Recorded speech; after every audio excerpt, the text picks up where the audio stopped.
angene sesiqiniseko sokuthi le nkosi ebekiwe akusiyona inkosi iphara must go right now and lingaphinde libeke eNingizimu Afrika akekho umuntu ozodelela ubukhosi bethu ngoba thina kwaZulu bazi ukuthi kahle ukuthi bengeke bakwenze angazi ukuthi mina eEastern Cape bavuma kanjani ukuthi kwenzeke amanyala njengalawo amanyala angasoze akhohlakala emlandweni wedemocracy ukuthi kusuke abantu bakwamanye amazwe bezobeka inkosi yabo kulelizwe is a shame.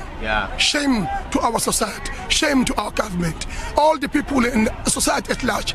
We can look crazy, we can look xenophobic, but we are not. We are just fighting for our own.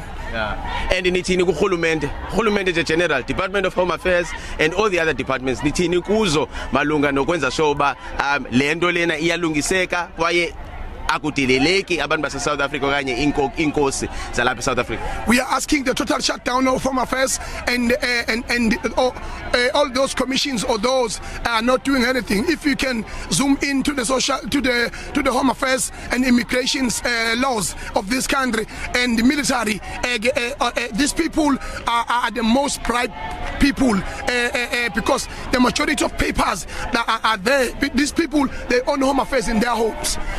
Do you know that with Home Affairs engines up, they print licenses, they print IDs, they do anything. They've cloned our system. We are asking the total shutdown of the Home Affairs. Abanye abantu mhlambi bangani concerned uba lento yenzeka apha inayo element yokuba violent. Ungathini wena kwabo bantu mhlamba bane worry into ba ningabi violent besibonile lapha abantu bengenayo bezama uvula igate zabanye abantu kubhengiswa ne garage door yenye iclub elapha kulendlela sisuka kuyo ungathini wena kwabo bantu sithi izigi thina masuka usinga uqalele ukuthi lihamba kafikephi usinga seselisukile manje eke sesifikile thina siZulu saziwa ngosinga kodwa we are not damaging any property, we are behaving ourselves kodwa njengamanje ngicela umuntu umhlaba ubone ukuthi abantu abafana no Julius Malema sibadinga in this country abantu aba-allow illegal immigrants to run our country. In KZN I've asked and said ukuthi Malema is no longer welcome because he is the one that influencing the illegal immigrants in this country. Malema should not be allowed in Eastern Cape as well. He came here and fired the gun illegally when he was drunk celebrating 5 years and he found it guilty. He is saying he's not, we are not stupid. He was there and he take the gun from his bodyguard and shoot celebrating 5 years. He didn't even have a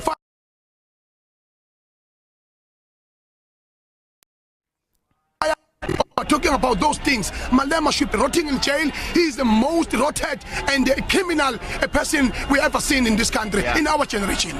So ngoku xa sisuka apha mhlambi kwabanye bazawugoduka nizabuyela KZN nifuna kwenzeke ntoni na next about lento ye foreign national njengamanje thina we are going to open the case against the illegal crown king. So before we go, we want our government to intervene. Cyril Ramaphosa, wherever you are, the Minister of Corporate Governance and Affairs, they must take immediate action regarding this matter. Otherwise, the matter, we will take the matter into our own hands. What does that mean? Uthethuthin will take the matter in our own hands. However is land. Okay. Uma ngabe imethe isizezandeni zethu ukuthi ifika kanjani ezeka kanjani thina ke we are the nose saziwa njengabantu abathandazayo. We will kneel down and pray and God will answer us. Right. That is Ngizwe Mchunu.